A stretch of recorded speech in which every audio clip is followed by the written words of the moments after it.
Merci beaucoup Xavier Belin. On va maintenant partir en Californie. Vous allez voir que là-bas, c'est pas la pollution de l'eau. Le problème, c'est qu'il n'y a plus d'eau.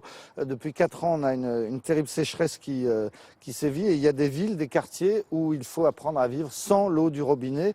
Même ceci là-bas, même l'herbe, ça devient une richesse en Californie. On regarde le reportage et on se retrouve après pour en parler avec Nicolas Hulot. Californie, un État à sec. C'est une enquête signée Laure Paulet, Chloé Cormery et Anne Cohen. Au pays du cinéma, au royaume du trompe-l'œil, les jardiniers se déguisent et les pelouses se maquillent. Les gars, n'en mettez pas trop. Faites du bon boulot, propre. Que tout le monde soit content. Pour verdir ces satanées pelouses, ce gazon maudit qui jaunit à vue d'œil, Sean a une solution radicale, la peinture.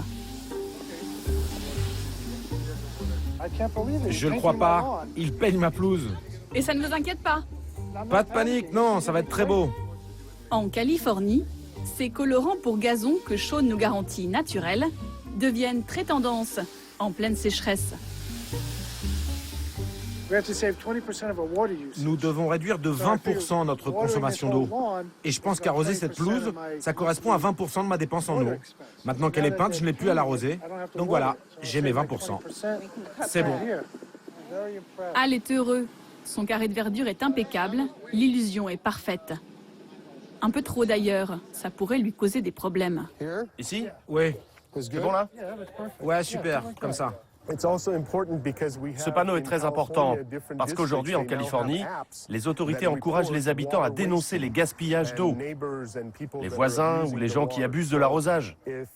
Donc si quelqu'un veut aller se plaindre au district, ce panneau signale que ce gazon a été peint par nos soins, sans utiliser trop d'eau en plein été.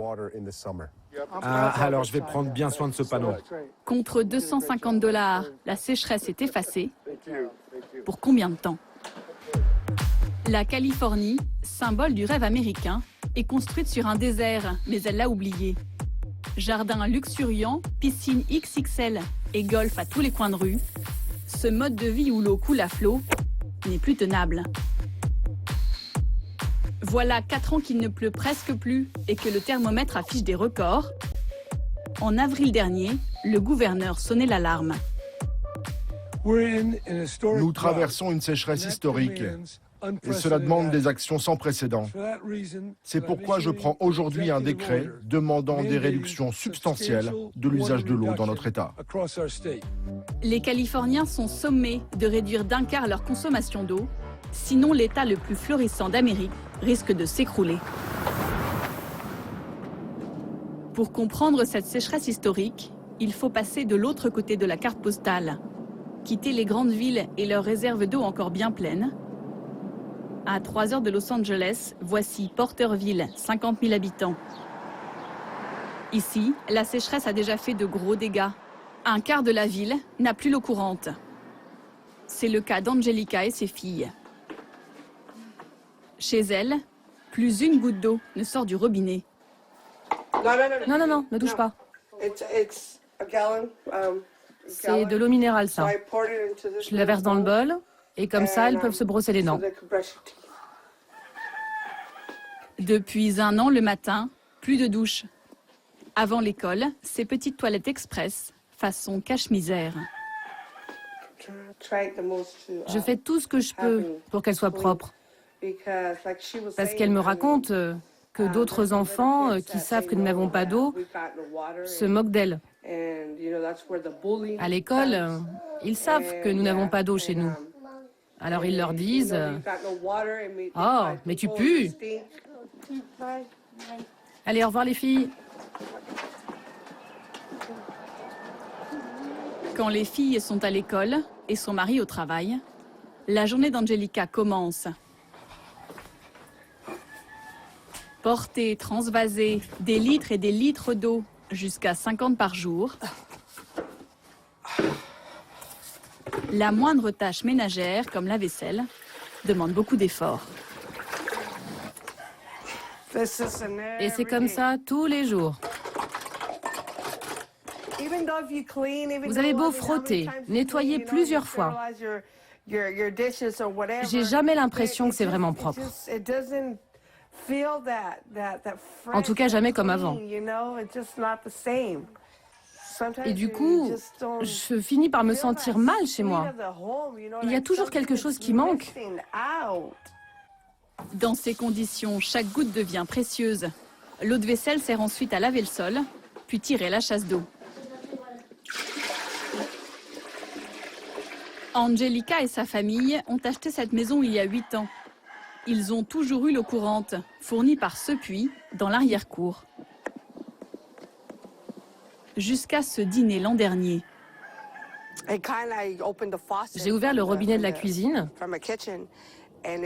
et l'eau a commencé à devenir marron. Et puis le jet s'arrêtait, reprenait, s'arrêtait. Et je me disais, mais qu'est-ce qui se passe? Pourquoi l'eau est-elle aussi sale? Et après, il y a même eu du sable qui est sorti du robinet. Et puis tout à coup, soudain, plus rien. Quand vous vivez en Californie, dans un état aussi riche, vous vous dites non, c'est pas possible. Et ben voilà, vous voyez, ça arrive. Et si ça peut arriver ici, ça peut arriver n'importe où en fait. Depuis 1 an, dans ce quartier pauvre de Porterville, les puits se sont mis à cracher du sable les uns après les autres. Des centaines de familles à sec, démunies par 30 degrés à l'ombre. Donna, retraitée, a décidé de les aider. Au départ, elle achète quelques bouteilles d'eau pour ses voisins, puis cette ancienne danseuse au grand cœur s'est organisée. Elle est l'une des seules dans le quartier à posséder une voiture. Alors elle passe ses journées à distribuer le précieux liquide. Attention aux chiens, parce que je ne peux pas les voir. Cet après-midi, pour la première fois, elle rend visite à Yuna, immigrée mexicaine. Elle et ses 3 enfants vivent sans eau depuis 1 an et demi, sans n'avoir rien dit à personne.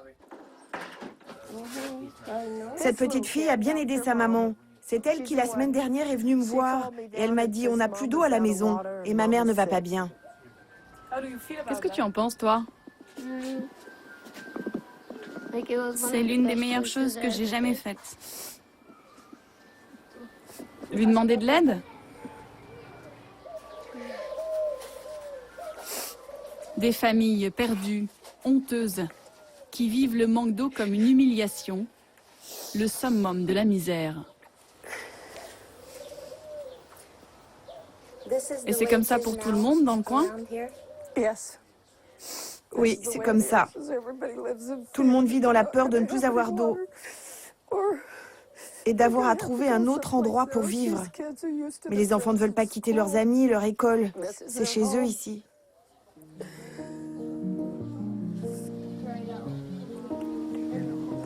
Au début, Donna payait sur ses propres deniers les stocks de bouteilles à distribuer. Vous êtes combien dans la famille? 8.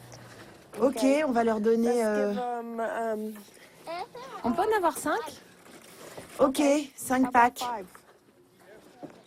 Aujourd'hui, elle reçoit des subventions du comté pour fournir de l'eau à la centaine de familles qu'elle aide. Mais cela n'empêche pas la colère de monter. Certains habitants, comme Deborah, ont bien du mal à accepter que leur maison soit à sec, alors que de l'eau, il y en a dans le coin. Vous savez, il y a de l'eau là, juste en face. Où ça? Juste là. Les maisons d'en face sont accordées sur l'eau de la ville. De l'autre côté de la rue, chose incroyable, des jardins fleuris. Ces pavillons sont branchés sur le réseau d'eau municipal. Mon voisin me donnait de l'eau. Je le connais depuis longtemps. Mais la mairie lui a dit que s'il continuait de nous donner de l'eau, il devrait payer une amende de $500.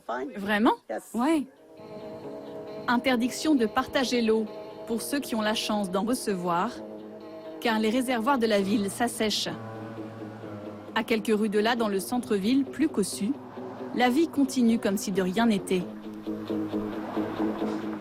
À l'hôtel de ville, le maire assume.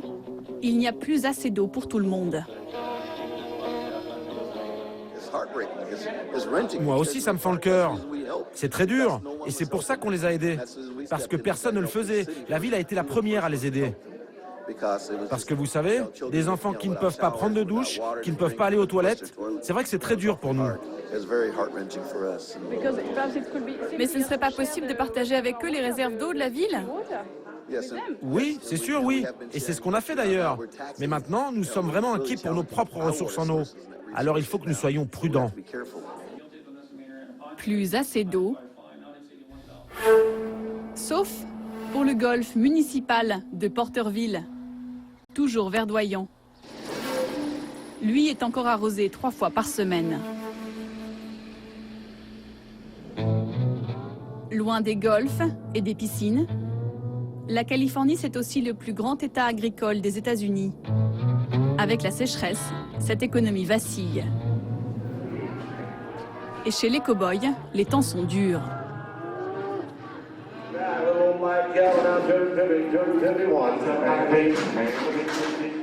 Au marché à bestiaux de Visalia, c'est jour d'enchères.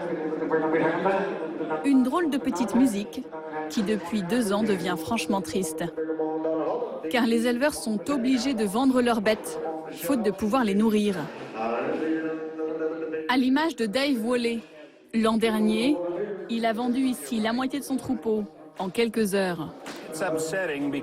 C'est désolant, parce que ça m'avait pris 6 à 7 ans pour monter ce troupeau. Et maintenant, je dois le vendre.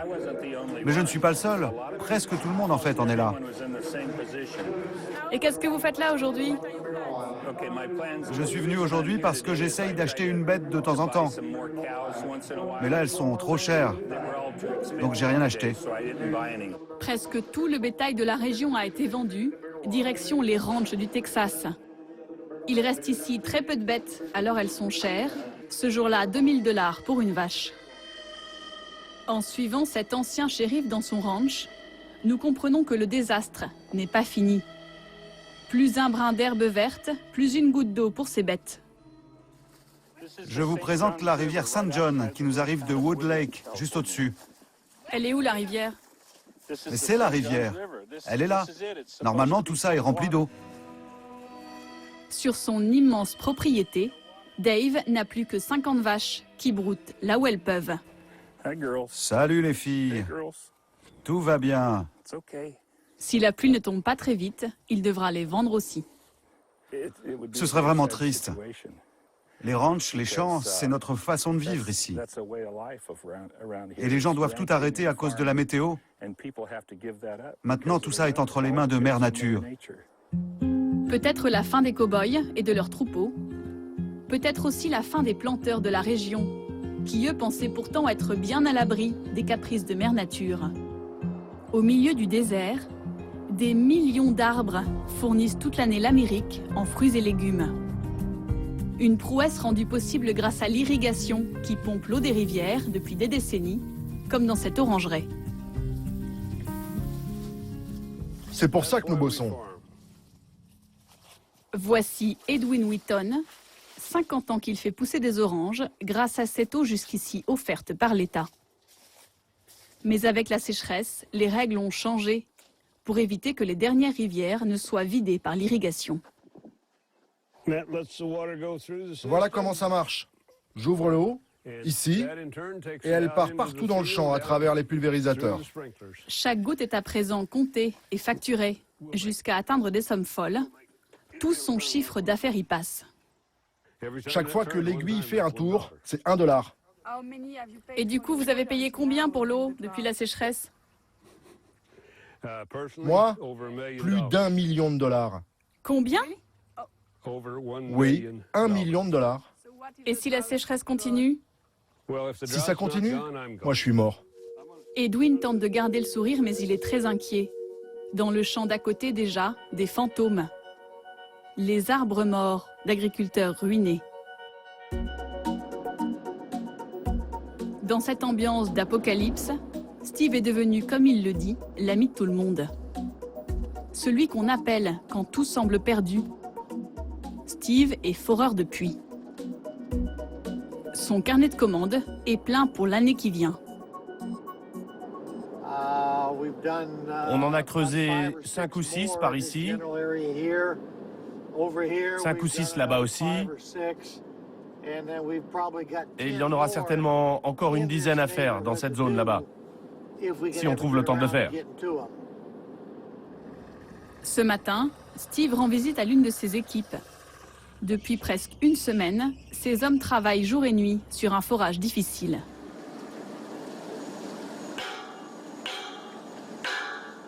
Toujours dans les cailloux? Oui, encore un peu. Des petits? Oui. C'est bon. La Californie est à sec, mais de l'eau, elle en a encore dans ses sous-sols. Seulement, pour la trouver, il faut creuser de plus en plus profond à travers les couches de roches. Ce puits va atteindre 200 mètres sous terre. Ça, c'est de l'argile. Fini les cailloux. Ouais. Vous êtes comme un chercheur d'or, en fait. Oui, nous, on cherche de l'or liquide. Pas l'or jaune. Un or clair comme de l'eau de roche. Comme ce que nous avons trouvé ici. Cet or liquide servira à arroser ces milliers d'amandiers. Le forage va rapporter 300 000 $ à Steve. Une ruée vers l'eau lucrative, mais qui étonnamment ne le réjouit pas. C'est bon pour vos affaires, cette sécheresse? Oui, dans une certaine mesure. Mais ça ne pourra pas continuer longtemps comme ça. Les agriculteurs ne pourront pas continuer longtemps à dépenser autant d'argent. Vu ce qu'ils gagnent avec leur production, ils n'auront plus les moyens de se payer de l'eau. Si nous n'avons pas de pluie, ça va redevenir un désert ici. Sous terre, l'eau commence à se faire plus rare. La Californie envisage de limiter sérieusement le forage des puits. Les habitants, eux, prient pour qu'enfin l'eau tombe du ciel, que le soleil brille un peu moins.